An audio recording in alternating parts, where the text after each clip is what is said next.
Remember, through all this, no one hurts more than me. I think we need to separate out of love and not spite. I have enough spite for everybody. However, I have love for certain groups of people. I don't want to go into that because if I think it fucks with my head more to express my love and then to, express my disapproval of their American type of culture. You know? So let me just say I have love for different people and look at the screen right now. Killer Army, okay?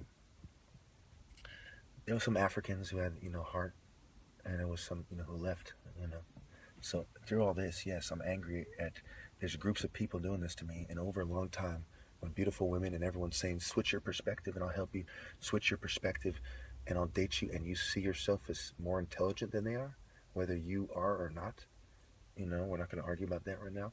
It leads to you saying, fuck you, you inferior-minded, inferior form of life. Think about it. I'll say it again, with all due respect. When people harass you your whole life in reform school and psych wards and psychological operations, outpatient, what is outpatient? We're still fucking with your head, even though you're no longer an inpatient.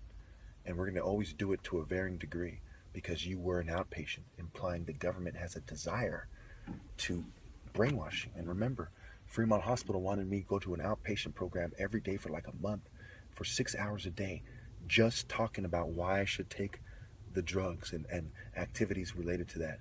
Isn't that extreme brainwashing, and being drugged and monitored by different quote-unquote mental health professionals the whole time, so you end up thinking in a way they want? Look, these are silent weapons for silent wars. Hip-hop is our weapon, but we are losing this war because we've lost hip-hop. So now it's time to spill it out for everybody, no matter who suffers financially, no matter who wants to stomp me out. For all my Northerners, my Southsiders, everybody, and we are not enemies, okay? Yes, in the future I will say disrespectful things out of hate. And I'll even tell you a story right now. I don't believe I said it before, and first I'd like to point out it does not excuse calling Hispanics names, and I apologize for that. However, whenever I may have done it, okay? Now, long ago in Norteño, or homeboy is what they're called, when I was young, until I was 20, a younger homegirl pointed out to me, and I'm gonna be real, I didn't know they were called homeboys. I thought they were called Nortes or Northerners because we have a different communication. She said, no, Norteños are the guys who go to prison and come out without wearing a snitch jacket or something. And the homeboys are the guys in the street. So, okay, so I'll say a younger homeboy who may have been a Norteño, when I was younger, he was older than me, but not really old. I don't want to give away who he is, so I'm not going to tell you more than that. He told me, if I was black, I'd feel the same way. And I don't blame you for calling Mexicans names because they know that Serenos are racist and there's racism in prison. And another Norteño at another time told me that prison makes you racist, or he told his friend, and I overheard it. Okay, and that the reason why they don't give each other pounds and handshakes is because the warden takes pictures and says that's proof that you were distributing drugs and adds years when you don't do what they want. So there's constantly a struggle between the state trying to coerce gang leaders, and eventually with the surveillance state, they step it up and find ways to do it. You have a bunch of white supremacists and Satanists, trying to, coerce us and usurp our social order the way they did the Africans and the Hawks. If you look at the Aztecs, it's kind of like the Romans. I got certain respect for the Aztecs, but I'm saying look at history, right? I'm just going to give you my perspective, no disrespect.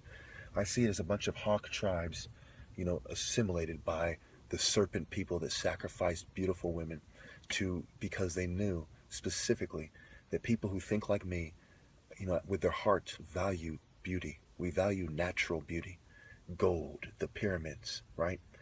The lotus flower, the hawk, right? So what is a black person's pet peeve is when a snake sacrifices a beautiful virgin in the name of their god. Doesn't that make someone who values beautiful women who are virgins want to stomp somebody out for the rest of their lives? So there was a truth to some Christians being mad at the native culture. However, there's truth to both their arguments and there's lies. Both their arguments are black and white. Not everything is black and white, but when you're dealing with Rome, they try to make everything black and white in different ways.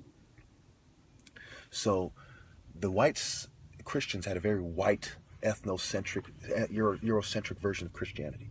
and they were enforcing it on the natives, saying they're savages.